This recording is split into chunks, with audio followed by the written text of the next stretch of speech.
आज से यूपी विधानसभा का मानसून सत्र शुरू। सत्र से पहले सीएम योगी आदित्यनाथ ने मीडिया को किया संबोधित।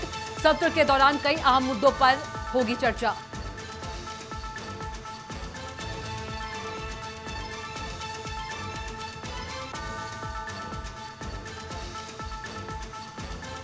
सावन माह पर सीएम योगी आदित्यनाथ ने जारी किया प्रदेशवासियों के नाम संदेश। कहा, हर बूंद और हर पौधे का सम्मान करना हम सबकी जिम्मेदारी।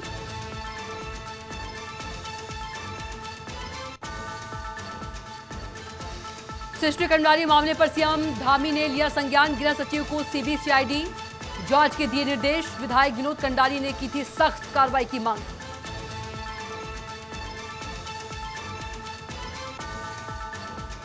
भगवा वस्त्र पहनकर प्रदर्शन करने पर सांसद पप्पू यादव की मुश्किलें बढ़ी। हरिद्वार में अखिल भारतीय अखाड़ा परिषद ने की कड़ी निंदा। गधे पर बैठाकर शहर में घुमाने की दी चेतावनी।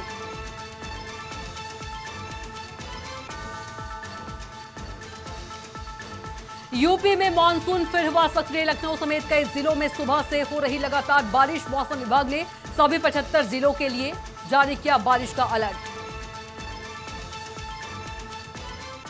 नमस्कार, न्यूज 360 में आप सभी का स्वागत है। मैं हूं आपके साथ कविता पांडे। बुलेटिन की शुरुआत करेंगे जहां सावन माह के अवसर पर मुख्यमंत्री योगी आदित्यनाथ ने प्रदेशवासियों के नाम संदेश जारी किया है। उन्होंने कहा कि सावन केवल आस्था का नहीं बल्कि सेवा, स्वच्छता, पर्यावरण संरक्षण और सामाजिक समरसता का भी पर्व है। मुख्यमंत्री ने जल संरक्षण और प्रकृति बचाने का संकल्प लेने की अपील की है। उन्होंने बताया कि प्रदेश में करीब 20,000 अमृत सरोवर विकसित किए गए हैं। सीएम ने कहा कि हर बूंद और हर पौधे का सम्मान करना हम सभी की जिम्मेदारी है।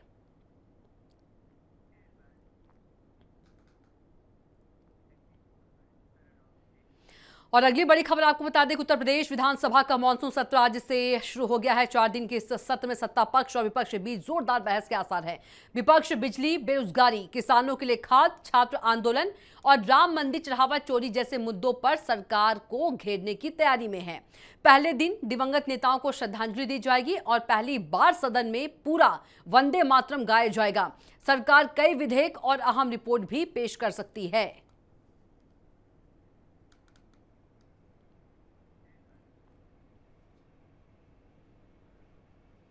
वहीं लखनऊ में उत्तर प्रदेश विधानसभा का मानसून सत्र शुरू होने से पहले विपक्ष ने जोरदार प्रदर्शन किया।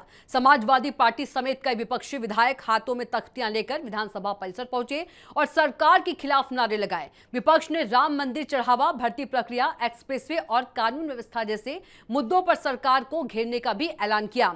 उधर विधानसभा परिसर में सुरक्षा के कड़े इंतजाम किए गए हैं और पूरे इलाके में हाई अलर्ट रखा गया है। विधानसभा के मानसून सत्र का आज पहला दिन है और आज पहले दिन विपक्षी गण पूरी तरह से आक्रोश में है, विरोध में है। आप देख सकते हैं कि यहाँ पर बहुत सारे ऐसे स्लोगन बने हैं जिसको लेकर के लोग अपनी बात कहना चाहते हैं। देखिए, जिस तरह से चावा चोरी करके हमारी आपकी आस्था के साथ खिलवाड़ करने का काम किया है, भगवान राम का चावा चोरी किया, भगवान हनुमान को सड़क पे नचाने का काम किया, ऐसे लोगों को तत्काल नैतिकता के आधार पर इस्तीफा देना चाहिए। बिल्कुल, सबसे बड़ी बात है कि यहाँ स्लोगन रखे। क्या भाई, दुनिया जो चोर होते हैं, जेब कतरे स्टेशन पे जेब काटते हैं, रेलवे स्टेशन पे जेब काटते हैं, इन्होंने तो खुलेआम श्री रामचंद्र की जेब काट ली। रामचंद्र की जेब काट ली इन्होंने। ये पक्के चोर हैं, ये भगवान का उपासक नहीं है, नकली है। बिल्कुल, सबसे बड़ी बात है कि अब समाजवादी पार्टी के बहुत सारे नेता पूरी तरह से विरोध पे हैं। आप यहाँ देख सकते हैं सभी लोग अपने हाथों में कहीं न कहीं एक स्लोगन लेकर के और पूरी तरह से विरोध प्रदर्शन कर रहे हैं, जिसको लेकर के चूंकि इस बार विपक्षी दलों का जो मुद्दा है उसमें बेरोजगारी, छात्र आंदोलन, चंदा चोरी मामला, बहुत सारे ऐसे मुद्दे हैं जिसको लेकर विपक्ष सरकार को घेरने का पूरा कोशिश करेगा। और आज सदन का पहला दिन है सत्र का। आज पूरी तरह से जोरदार हंगामे के आसार हैं। वीडियो जर्नलिस्ट मुस्तफा के साथ पवन सिंह। वहीं मुख्यमंत्री पुष्कर सिंह धामी के आदर्श चंपावत संकल्प के तहत अमोरी को प्राथमिक स्वास्थ्य केंद्र की सौगात दी। स्वास्थ्य सेवाओं में विस्तार से अमोरी समेत 24 से अधिक गांवों के लोगों को स्थानीय स्तर पर बेहतर स्वास्थ्य सुविधाएं मिलेंगी। उप जिलाधिकारी विपिन चंद्र पंत और मुख्य चिकित्सा अधिकारी डॉक्टर देवेश चौहान ने संयुक्त रूप से ओपीडी और इंडोर सेवाओं का शुभारंभ किया। सीएमओ ने बताया कि अस्पताल में चिकित्सक और फार्मेसी अधिकारी की तैनाती के साथ आधुनिक उपकरण, आवश्यक दवाइयां और 4 बेड की व्यवस्था की गई है। ओपीडी में पहले दिन 20 मरीजों का स्वास्थ्य परीक्षण कर एक मरीज को भर्ती कर इलाज किया गया।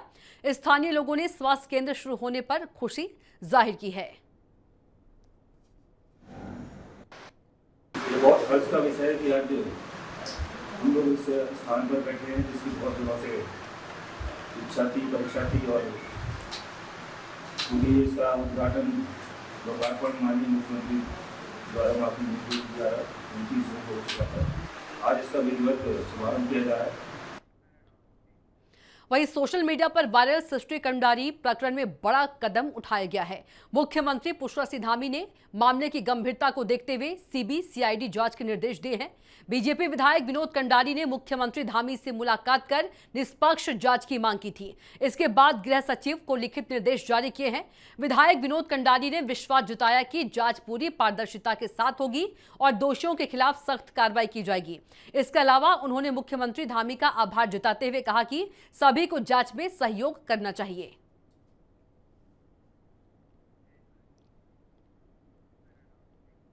वहीं उत्तराखंड कांग्रेस के दिग्गज नेता हरक सिंह रावत ने दावा किया है कि देहरादून में 5 सीटें जीतने पर कांग्रेस सरकार बनाएगी। वहीं हरक सिंह रावत के बयान पर बीजेपी ने पलटवार किया है। बीजेपी के प्रवक्ता कुंवर जपेंद्र सिंह ने कहा कि कांग्रेस इन्हीं दावों की वजह से हाशिए पर है। उन्होंने कहा कि भाजपा का लगातार जनाधार बन रहा है, जिसके चलते लगातार भाजपा हर राज्यों में अपनी सरकार बना रही है। उन्होंने कहा कि आने वाले समय में भी उत्तराखंड में भाजपा ही सरकार में आएगी। कांग्रेस के ऐसे दावों की वजह से ही कांग्रेस आज देश में पिछड़ रही है और भारतीय जनता पार्टी के साथ देश और प्रदेशवासियों का भरोसा जागृत हो रहा है। और आज देश में 22 राज्यों में भगवा फहरा रहा है। भारतीय जनता पार्टी के प्रति लोगों का भरोसा बढ़ रहा है और इस चुनाव के बाद भी आप देखेंगे कि देश में और उत्तराखंड में भारतीय जनता पार्टी के प्रति मतदाताओं का, प्रदेशवासियों का भरोसा और मजबूत होगा।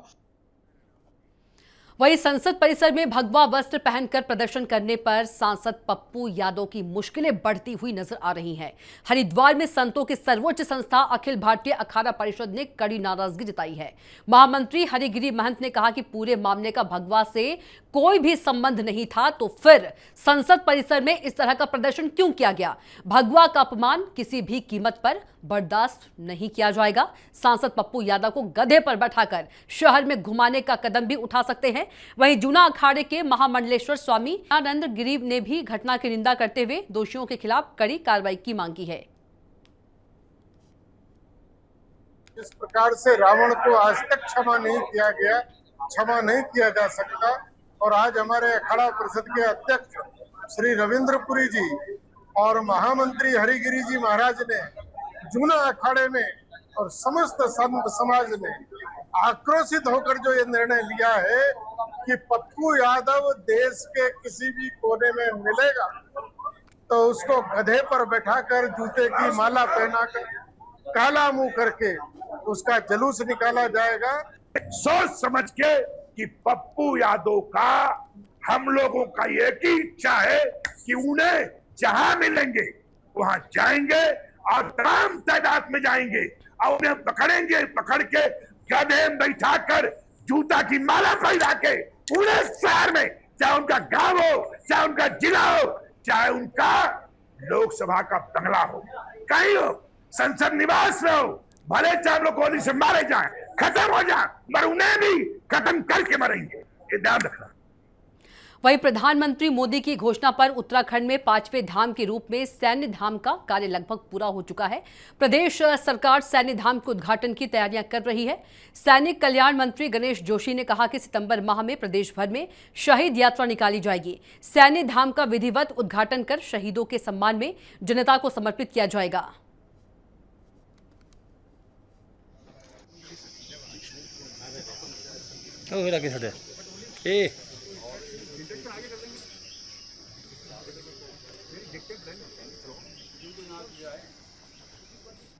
वहीं हल्द्वानी में कैबिनेट मंत्री राम सिंह कैरा ने जनता दरबार लगाकर आम लोगों की समस्याएं सुनी। इस दौरान कई विभागों के अधिकारी भी मौजूद रहे। लोगों ने सड़क, पेयजल, बिजली, स्वास्थ्य और राजस्व से जुड़ी शिकायतें मंत्री के सामने रखी। मंत्री ने कई मामलों का मौके पर ही समाधान कराया, जबकि अन्य शिकायतों के जल्द निस्तारण के लिए अधिकारियों को निर्देश दिए। उन्होंने कहा कि जनहित के कार्यों में लापरवाही बर्दाश्त नहीं होगी और सभी शिकायतों का समयबद्ध समाधान सुनिश्चित किया जाए। यहाँ पर पहुँचे हैं और एक एक समस्या का हम समाधान करने का प्रयास कर रहे हैं, क्योंकि पुष्कर धामी जी के नेतृत्व में, नरेंद्र मोदी जी के नेतृत्व में हमारी सरकार हर व्यक्ति तक पहुँचने का प्रयास कर रही है। और उसके बाद भी जो लोग कैंपों में नहीं पहुँच पा रहे हैं उनके लिए हम अलग से कैंप लगाने का काम कर रहे हैं। वहीं उत्तराखंड में इस बार हरेला पर्व की शुरुआत पौधारोपण के साथ की गई। वहीं राज्य सरकार ने पहले दिन 10 लाख पौधे लगाने का लक्ष्य निर्धारित किया था, मगर लोगों की व्यापक भागीदारी के चलते यह लक्ष्य पार कर लिया गया। कृषि मंत्री गणेश जोशी ने कहा कि 10 लाख फलदार पौधों में शहतूत, आम, लीची सहित कई फलदार वृक्ष लगाए गए हैं। लक्ष्य रखा था कि हम 10 लाख फलदार पौधे वितरित करेंगे, उसका लगातार वितरण चल रहा है और हमने इसमें सारे फलदार वृक्ष, नींबू, आम, लीची, कुलम, नाशपाती, सारे आंवला, ये फल का वितरण हमने किया है। 50,000 चाय के पौधे हमने लगाए हैं, 50,000 शहतूत के पौधे हमने लगाए हैं। ये विभाग मेरे पास है। वहीं मुख्यमंत्री पुष्कर सिंह धामी के महिला सशक्तिकरण विजन को आगे बढ़ाते हुए चंपावत में स्वयं सहायता समूहों की महिलाओं को स्वरोजगार से जोड़ने की नई पहल की गई है। जिला प्रशासन, ग्राम विकास विभाग और नाबार्ड के संयुक्त सहयोग से 4 महिला लाभार्थियों को 50-50 हजार के मोबाइल फूड कार्ड्स वितरित किए गए।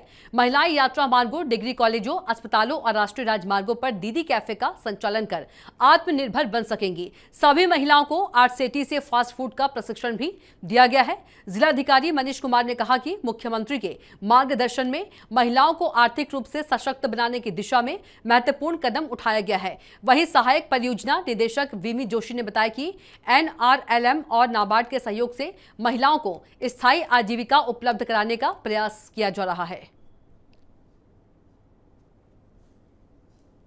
ये हम लोगों ने सोचा कि हम लोग जो है मोबाइल कार्ड्स इसमें लगाते हैं, तो नाबार्ड से सहायतित ये परियोजना के बारे में हमें पता चला, तो हम लोगों ने मोबाइल कार्ड्स में इसमें डिमांड किया था।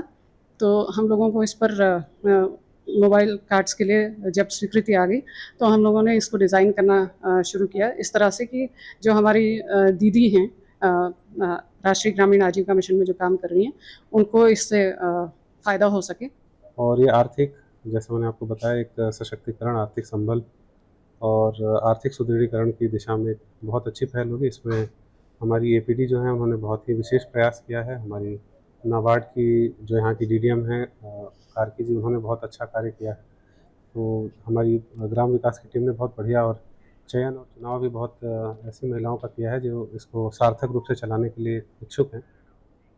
वहीं टिहरी में लगातार हो रही बारिश से एशिया के सबसे बड़े टिहरी बांध की झील का जलस्तर बढ़ रहा है। इस बात को ध्यान में रखकर जिला प्रशासन अलर्ट मोड पर आ गया है। जिलाधिकारी नितिका खंडेलवाल ने टिहरी बांध परियोजना के अधिकारियों को झील किनारे बसे गांवों और कृषि भूमि की सुरक्षा सुनिश्चित करने के निर्देश दिए हैं। साथ ही जल स्तर पर नजर रखते हुए जरूरत पड़ने पर तत्काल ठोस कदम उठाने के लिए कहा गया है। जिला प्रशासन ने सभी संबंधित विभागों के समन्वय के साथ संवेदनशील क्षेत्रों की निगरानी करने के निर्देश दिए हैं। प्रशासन का लक्ष्य किसी भी संभावित खतरे से समय रहते निपटना है। वहीं झील किनारे रहने वाले लोगों से सतर्क रहने और किसी भी आपात स्थिति की सूचना तुरंत प्रशासन को देने की अपील की गई है। तो उसके बाद हम लोगों ने, मेरे द्वारा स्वयं ही आज से 2 दिन पहले उनका जो डैम सेफ्टी यूनिट है उनकी एक समीक्षा ली गई। उनके द्वारा बताया गया कि वो समय समय पे क्या इंस्पेक्शंस करते हैं। सेस्मोलॉजिकल स्टडीज जो होती है, हाइड्रोलॉजिकल स्टडीज जो होती हैं, वो लोग समय पे करते हैं। जो नेशनल डैम सेफ्टी अथॉरिटी है वो उन लोगों को क्या क्या इंस्ट्रक्शंस देती है और कब कब उनकी टीम इंस्पेक्शंस के लिए आती है। वहीं लोहाघाट में जन जन की सरकार सेवा पखवाड़ा अभियान के अंतर्गत जिलाधिकारी नेपाल सीमा से लगे 15 से 16 किलोमीटर पैदल यात्रा कर दुर्गम गांव सील बरूडी पहुंचे। वहीं जिलाधिकारी ने जन चौपाल और रात्रि चौपाल आयोजित कर ग्रामीणों से सीधे संवाद किया। इस दौरान उन्होंने विभिन्न विभागों की योजनाओं और विकास कार्यों की जमीनी हकीकत जानी। उन्होंने बताया कि प्रतिकूल मौसम और रेड अलर्ट के कारण प्रस्तावित शिविर आयोजित नहीं हो सका, मगर ग्राम प्रधान और स्थानीय जनप्रतिनिधियों की अपील पर अधिकारियों की टीम गांव पहुंची। उन्होंने ग्रामीणों की समस्याएं सुनकर समाधान की प्रक्रिया शुरू की। वहीं जन चौपाल में जिलाधिकारी ने विभिन्न जन कल्याणकारी योजनाओं की जानकारी ली। उन्होंने अधिकारियों को सभी पात्र लोगों को योजनाओं का लाभ दिलाने के निर्देश दिए। उन्होंने बताया कि 22.4 किलोमीटर सड़क निर्माण के लिए करीब 23 करोड़ रुपए की डीपीआर भारत सरकार को भेजी जा चुकी है और स्वीकृति मिलते ही निर्माण कार्य शुरू कर दिया जाएगा। इस अवसर पर ग्राम प्रधान से लेकर वरिष्ठ अधिकारी कर्मचारी भी मौजूद रहे। वहाँ चीफ साहब से वीडियो कॉल में लेकर यहाँ लोगों को अनाउंस करवाया कि वो सड़क के लिए पैसा जल्द से जल्द स्वीकृत करेंगे और माननीय चीफ साहब ने उन्हें पूर्ण अच्छे से आश्वासन दिया ग्रामवासियों को। उनने ग्रामवासियों से भी बात करी और लोगों के उनसे कहा कि जल्द ही सील में सड़क पहुंचेगी और डीएम साहब के माध्यम से कई संबंधित जो विभाग थे, जैसे स्वास्थ्य विभाग वालों ने मौके पे ही कई लोगों को कान की मशीन और आयुष्मान कार्ड से संबंधित और क्या बोलते हैं राजस्व से संबंधित सारे डिपार्टमेंट यहाँ पे मौजूद थे। यहाँ के स्थानीय जो जनप्रतिनिधि थे, जिसमें मुख्य रूप से जो प्रधान जी है, उनका विशेष रूप से आग्रह था कि इस क्षेत्र में भ्रमण किया जाए। और जैसा कि आप देख रहे हैं, नेपाल के पास में एक सीमांत गांव है ये और लगभग 100 परिवार यहाँ पे जो है अलग अलग विभिन्न टोकों में रह रहे हैं। यहाँ पर मुख्य समस्या जो है वो सड़क की आपकी बताई गई, जिसमें मेरे द्वारा मौके पर ही जो हमारे चीफ इंजीनियर हैं पीएमजीएसवाई के, उनसे वार्ता की गई। एक्सीएम जो पीएमजीएसवाई के हैं वो भी आज मौके पर रहे हैं। वहीं हरिद्वार के बहादुराबाद थाना क्षेत्र स्थित बढेड़ी राजपुतान में निर्माणाधीन फ्लाईओवर से लोहे का गाटर गिरने से 2 कांवड़ियों की मौत के मामले में पुलिस ने जांच तेज कर दी है। एसएसपी नवनीत सिंह भुल्लर ने घटना को दुखद बताते हुए कहा कि दुर्घटना के हर पहलू की गंभीरता से जांच की जा रही है। उन्होंने स्पष्ट किया कि जांच में जिसकी भी लापरवाही सामने आएगी उसके खिलाफ कड़ी कानूनी कार्रवाई की जाएगी। पुलिस साक्ष्य जुटाने और जिम्मेदार लोगों की भूमिका की जांच में जुटी हुई है ताकि पीड़ित परिवारों को न्याय मिल सके। बड़ेड़ी राजपुताना क्षेत्र है, शांतरसा चौकी थाना भादराबाद क्षेत्र में। वहाँ पर जो निर्माणाधीन फ्लाईओवर हैं उनके गाटर जो हैं वो रखे हुए थे, तो वो ऊपर से एक गाटर नीचे गिरता है और 2 शिवभक्त जो नीचे आराम कर रहे थे उनको चोट लग गई। और इसमें जो है पुलिस द्वारा इन्वेस्टिगेट किया जा रहा है और जो भी दोषी पाए जाएंगे, चाहे जो भी हो, उसके खिलाफ प्रॉपर कार्रवाई की जाएगी। वहीं चंपावत में आधारभूत सुविधाओं को बेहतर बनाने के लिए जिलाधिकारी मनीष कुमार ने कई क्षेत्रों का निरीक्षण किया। डीएम ने जिला चिकित्सालय से रोडवेज स्टेशन तक राष्ट्रीय राजमार्ग, निर्माणाधीन पार्किंग, पेयजल पाइपलाइन, नालियों और प्रस्तावित सिटी सेंटर के कार्यों की जानकारी ली। विभागों की कार्यप्रणाली की समीक्षा करते हुए उन्होंने लापरवाही पर नाराजगी जताई। डीएम मनीष कुमार ने कहा कि समयबद्ध और गुणवत्तापूर्ण कार्य सुनिश्चित किए जाए। राष्ट्रीय राजमार्ग के गड्ढों को तत्काल भरे, जल निकासी व्यवस्था दुरुस्त करें और क्षतिग्रस्त पेयजल पाइपलाइन की जल्द मरम्मत की जाए। नगर पालिका को उन्होंने नालियों की सफाई, अतिक्रमण हटाने और शहर की स्वच्छता पर विशेष ध्यान देने के भी निर्देश दिए। डीएम ने निर्माणाधीन पार्किंग और प्रस्तावित सिटी सेंटर के कार्यों में तेजी लाने पर जोर दिया और जनहित से जुड़े विकास कार्यों में लापरवाही नहीं बरतने की भी हिदायत दी।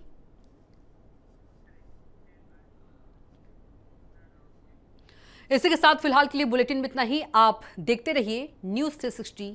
नमस्कार।